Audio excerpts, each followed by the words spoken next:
Su récord, 26 victorias sin derrota, con todo de ellos por nocaut. De Mérida, Venezuela, aquí está el campeón mundial 2 veces, el invicto, campeón mundial absoluto del CMB peso ligero, Edwin Dinamita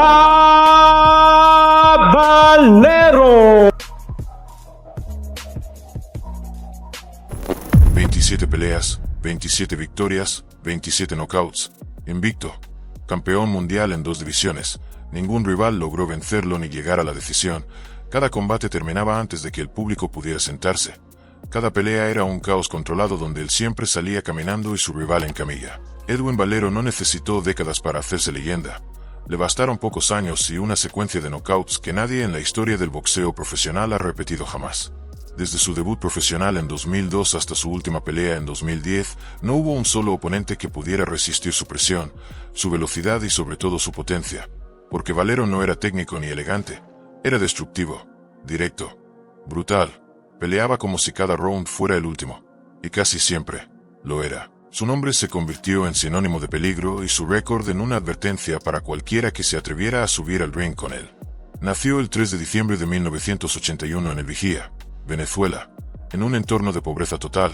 Desde niño vendía productos en la calle para llevar comida a casa, peleaba en las esquinas, en la escuela, donde fuera, no por deporte, sino porque no conocía otra forma de enfrentar la vida. A los 12 años entró a un gimnasio por primera vez y descubrió que lo que en la calle era caos, en el ring podía convertirse en dominio.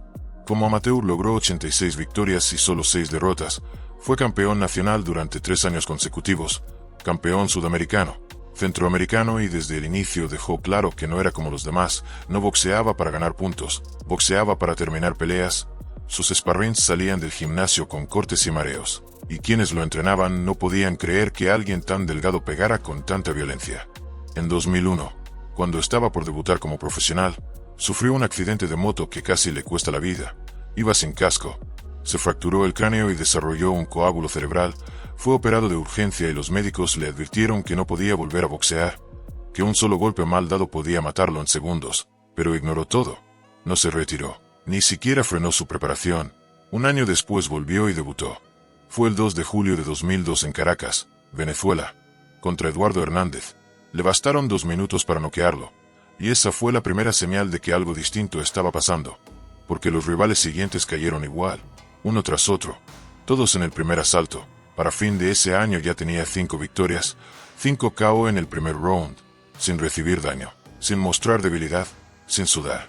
En los meses siguientes siguió sumando knockouts en menos de 3 minutos, contra boxeadores de Venezuela, México, Colombia, todos con más experiencia, pero con el mismo final, derrotados en segundos. Su nombre empezó a sonar con fuerza y después de 12 combates, todos terminados en el primer round, lo llevaron a Estados Unidos, donde pelearía en California bajo la promotora Golden Boy Promotions, dirigida por Oscar de la Hoya. Su debut en suelo estadounidense fue otra demostración de poder. Tumbó a su rival 3 veces en menos de 2 minutos y el árbitro tuvo que detener la masacre. Después se enfrentó a un colombiano que había peleado contra Juan Manuel Márquez, y lo liquidó igual. En el primer asalto, volvió a Venezuela, noqueó. Regresó a Estados Unidos, noqueó. Cada combate duraba lo mismo que una entrada al ring. Ya tenía 18 victorias, todas por KO, todas en el primer round, y ningún otro boxeador en la historia había hecho eso. Ni Tyson, ni Foreman, ni Chávez, nadie. Pero justo cuando iba a pelear en una cartelera importante en Nueva York, los médicos revisaron su resonancia y le detectaron anomalías cerebrales. Consecuencia del accidente que había sufrido años atrás, le negaron la licencia, fue suspendido y estuvo fuera del boxeo durante más de un año. En 2005 volvió a pelear fuera de Estados Unidos, en Argentina, Panamá, Japón y Francia. 4 países distintos, 4 knockouts más, todos en el primer asalto. Y en Francia, con un KO en solo 20 segundos, rompió oficialmente el récord mundial de knockouts consecutivos en el primer round, con 18 victorias seguidas terminadas sin necesidad de un segundo asalto. La oportunidad de pelear por un título mundial llegó en 2006, enfrentando al panameño Vicente Mosquera, un campeón con 24 victorias y solo una derrota. Esa fue la primera vez que Valero tuvo que pelear más allá del segundo round, y también la primera vez que cayó a la lona. Mosquera lo conectó en el tercer asalto y lo tiró, pero Valero se levantó, ajustó y terminó ganando la pelea en el 10º round por nocaut técnico, llevándose el cinturón superpluma de la AMB. Demostró que no solo podía noquear en el primer asalto, también podía pensar, resistir, ajustar, adaptarse. Y eso lo volvió más peligroso todavía. Defendió su título en Japón, México y Cancún, siempre por nocaut. Luego subió de división y en 2009 ganó el Campeonato Mundial de Peso Ligero del CMB noqueando a Antonio Pitalúa, quien venía de 14 KO consecutivos. Valero lo tiró 3 veces en un solo asalto, se coronó campeón en una segunda categoría. Hasta ese momento tenía 25 peleas, 25 victorias, 25 knockouts, 0 derrotas, y era considerado uno de los peleadores más letales del mundo, no porque fuera popular, sino porque nadie sobrevivía a su poder, ni siquiera los campeones, ni los que nunca habían sido noqueados, ni los que llegaban invictos, todos terminaban en el suelo, y eso lo convirtió en una figura temida y evitada por muchos. En 2010 defendió su título contra Antonio de Marco en Monterrey. Fue una pelea dura. El mexicano le aguantó 9 asaltos, pero no salió al 10º. Su esquina lo frenó. Valero se quedó con la victoria por abandono técnico y con un récord perfecto de 27 peleas, 27 victorias, 27 knockouts. Algo que nunca más se ha visto en el boxeo profesional moderno, y probablemente nunca se repetirá. Si estás disfrutando esta historia brutal, no olvides suscribirte, dejar tu like y comentar abajo en los comentarios, porque lo que viene ahora es aún más fuerte y pocas personas lo conocen con este nivel de detalle, así que quédate porque no vas a creer cómo empezó a desmoronarse todo. Después de su victoria sobre De Marco, que terminó por abandono técnico en el 10º asalto, Valero se fue de Monterrey con su récord intacto, con su título mundial al hombro, con millones de fanáticos, con ofertas de promotoras, con la posibilidad de pelear por bolsas cada vez más grandes, pero también con algo que no se veía a simple vista. Su salud mental estaba completamente deteriorada. Su comportamiento fuera del ring empezaba a cruzar líneas peligrosas y su entorno comenzaba a mostrar señales claras de que algo grave se estaba gestando.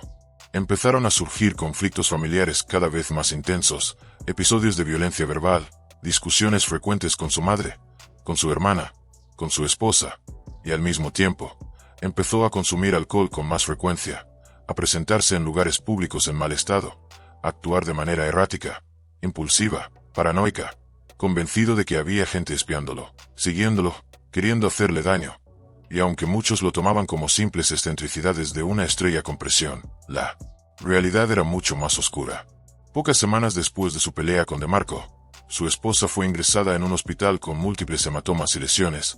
Se hablaba de una fuerte discusión, se especulaba sobre maltrato, pero ella declaró que se había caído por las escaleras, negó todo y él salió libre. Aunque la tensión en su entorno familiar ya era insostenible, la prensa empezaba a sospechar. Su imagen pública comenzaba a mancharse y los rumores de que su carrera podía terminar fuera del ring empezaban a tomar fuerza.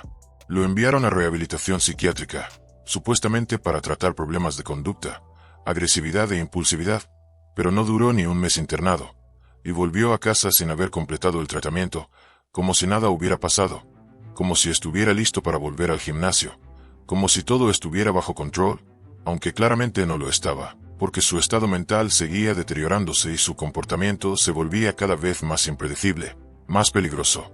Y entonces llegó la noche más oscura de su vida, la madrugada en la que su esposa fue encontrada sin vida en la habitación de un hotel en Valencia, Venezuela, con múltiples lesiones y signos evidentes de violencia. El escándalo fue inmediato. Los medios explotaron la noticia. La policía lo arrestó ese mismo día y él confesó el crimen sin resistencia, sin abogado, sin justificación. Simplemente lo aceptó, como si ya no tuviera nada más que decir.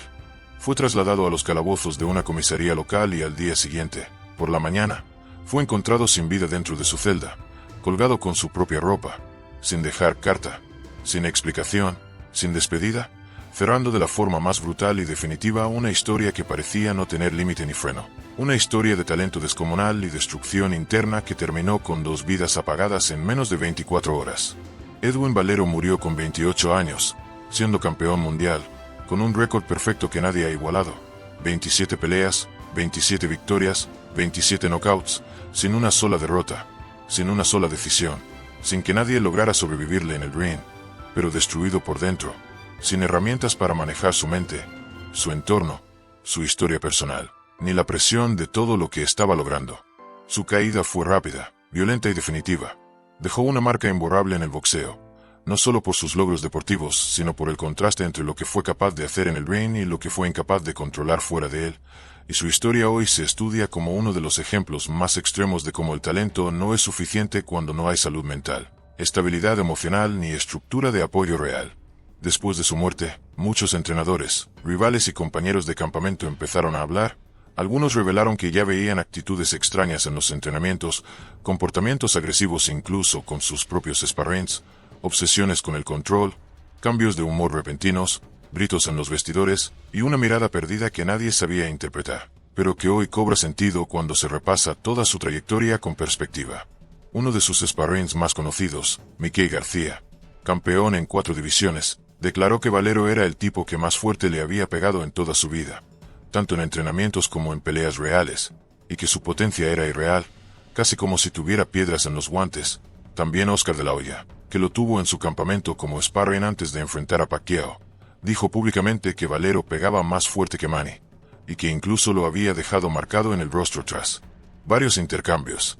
Hay quienes dicen que durante ese campamento, Valero llegó a dejarlo inconsciente en un sparring, aunque eso nunca fue confirmado oficialmente, pero las fotos del ojo morado de la Hoya sí salieron, y el propio Valero dijo tener el vídeo del momento exacto.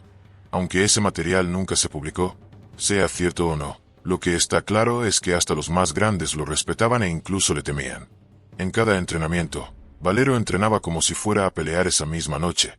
Era obsesivo, se exigía al máximo, y cuando no tenía rivales enfrente, se golpeaba solo, se insultaba, decía cosas que no tenían sentido, repetía frases sin lógica, y aunque eso pasaba dentro del gimnasio, nadie lo frenaba, nadie lo paraba.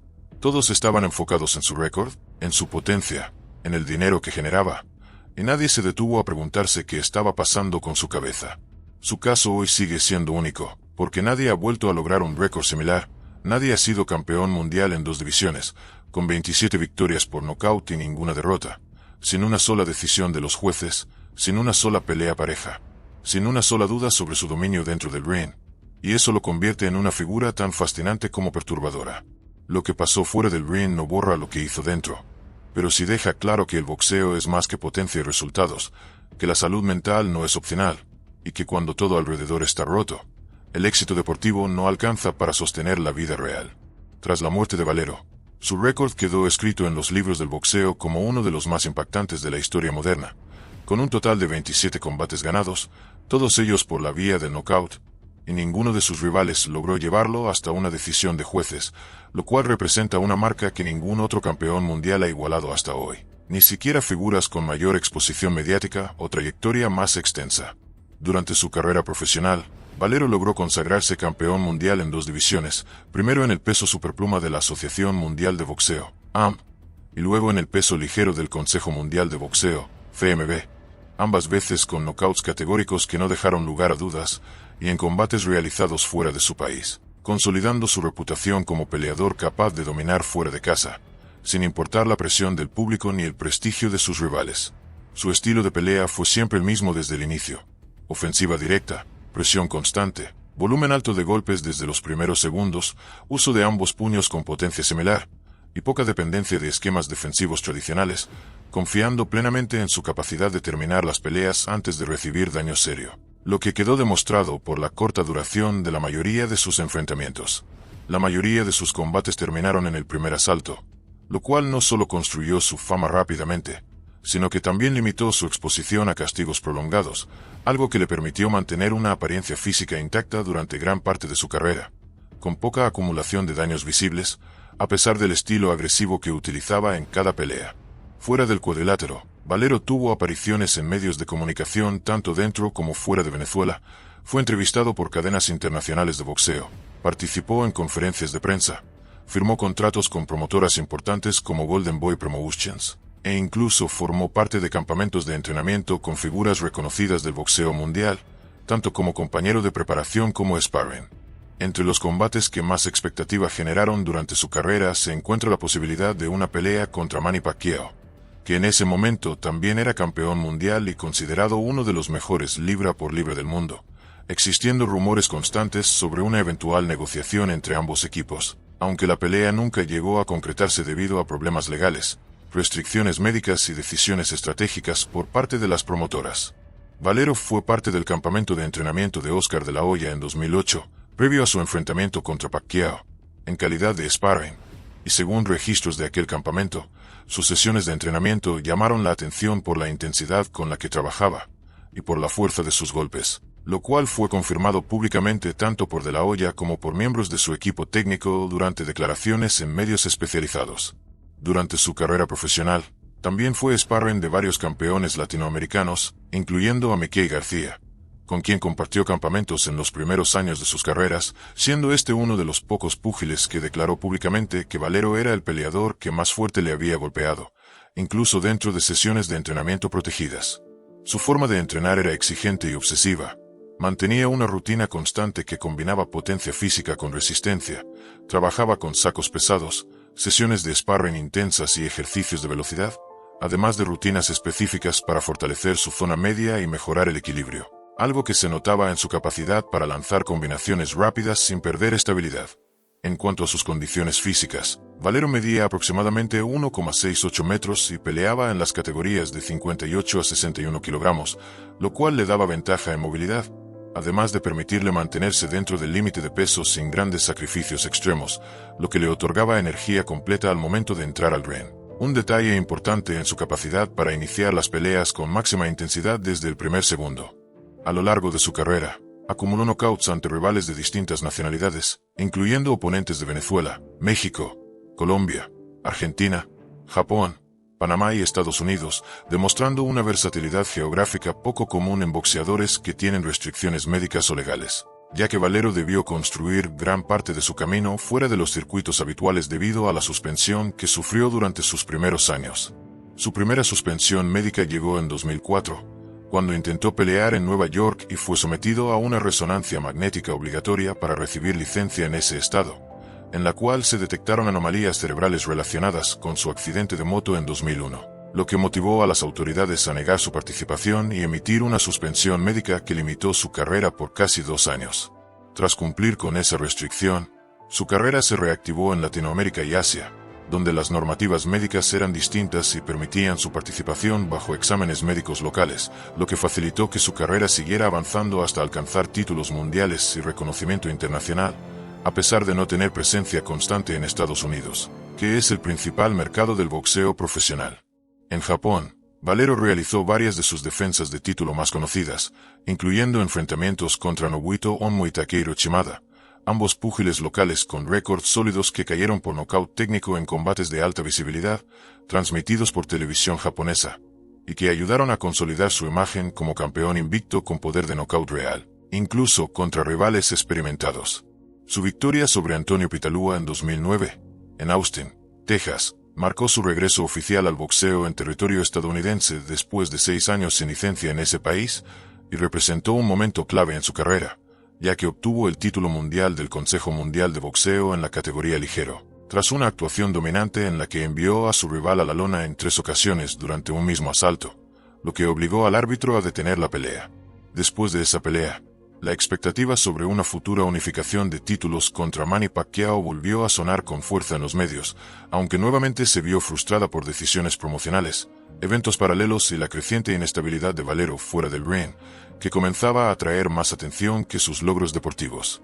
La última defensa exitosa de su título fue contra Antonio DeMarco, en febrero de 2010, en Monterrey, México, en una pelea transmitida internacionalmente, donde Valero mostró resistencia física y dominio progresivo, obligando a la esquina de su rival a detener la pelea antes del 10º asalto, asegurando así su victoria número 27 y su nocaut número 27 consecutivo. El impacto que dejó Edwin Valero no terminó con su muerte, porque incluso más de una década después, su nombre sigue apareciendo cada vez que se habla de los pegadores más contundentes de todos los tiempos, no por lo que pudo llegar a ser, sino por lo que ya había logrado con apenas 27 peleas. Ningún otro boxeador en la historia terminó su carrera como campeón mundial invicto, con el 100% de sus victorias por nocaut, sin una sola decisión, sin una sola revancha, sin una sola duda. Durante años, Organismos oficiales del boxeo mantuvieron sus estadísticas activas como referencia para nuevos peleadores, y varias generaciones de jóvenes boxeadores en Venezuela crecieron con su nombre como ejemplo de lo que se puede alcanzar con potencia, determinación y hambre, aunque también como advertencia clara de lo que ocurre cuando se ignora todo lo que pasa fuera del ring. Sus combates han sido estudiados en gimnasios profesionales de distintos países, no como material técnico, sino como muestra del poder de resolución que puede tener un peleador cuando pelea con convicción pura desde el primer segundo. En muchas de sus peleas no hay defensa, ni ajuste, ni plan B. Solo ataque, solo presión, solo definición rápida. Y en un mundo donde cada vez se boxea más a la distancia y al contraataque, sus presentaciones siguen llamando la atención por la forma cruda, directa y efectiva en que resolvía todo. También es uno de los pocos boxeadores que logró tener una carrera internacional sin una base sólida en Estados Unidos, ya que peleó en Venezuela, México, Argentina, Panamá, Japón, Francia y solo en 2 ocasiones en suelo estadounidense. Aún así, fue reconocido a nivel global, mencionado por analistas de ESPN, The Ring y otros medios especializados como una de las figuras más llamativas y peligrosas del boxeo ligero en su momento. Varias organizaciones independientes han intentado recopilar todo el material disponible sobre su carrera, desde grabaciones completas de sus combates, hasta entrevistas inéditas, audios de entrenamientos, informes médicos y declaraciones de sparrings que trabajaron con él, con el objetivo de construir un archivo completo que permita entender cómo un boxeador con un perfil tan alto terminó aislado, inestable y al borde del colapso en tan poco tiempo. En Venezuela, su historia fue utilizada incluso como referencia en proyectos de prevención, salud mental y acompañamiento psicológico en deportes de alto rendimiento, ya que su caso mostró con claridad lo que ocurre cuando no hay seguimiento fuera de la competencia, cuando todo gira en torno al resultado y nadie se ocupa del estado real del deportista como persona. Después de su muerte, surgieron múltiples propuestas para hacer documentales, libros e incluso películas sobre su vida, y aunque varios de estos proyectos no fueron aprobados o quedaron archivados, otros se realizaron con material periodístico, entrevistas con familiares, rivales y entrenadores, lo que ayudó a reconstruir los últimos años de su vida con más precisión, y a mostrar que los síntomas estaban ahí, visibles, pero ignorados. Su legado dentro del boxeo permanece intacto desde el punto de vista estadístico, porque los números no se borran, pero su historia personal quedó marcada por un final tan brutal que opacó todo lo que hizo en el ring. Sin embargo, su carrera sigue apareciendo como referencia en debates deportivos, porque su estilo, sus marcas y su impacto no se repiten. Y si te interesan más historias reales, crudas, con todo el recorrido completo de grandes campeones, de talentos perdidos o de leyendas que nadie se atreve a contar como realmente fueron, entonces suscríbete al canal, deja tu like y comenta. Prepárate porque se vienen más historias que te van a dejar sin palabras. Gracias por estar hasta el final. Nos vemos en el próximo video.